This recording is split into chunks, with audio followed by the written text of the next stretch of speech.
Hello everyone, এই দেখো পুকুরের ওই পার থেকে এই যে এই পাখির বাচ্চাটাকে ধরে নিয়ে আসলাম।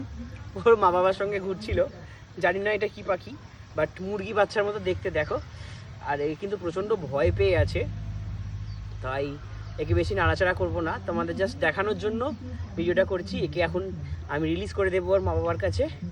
তো এটা কি পাখি কমেন্টে অবশ্যই জানিও, কেউ যদি জানো তো চলো একে ছেড়ে দিয়ে আসি।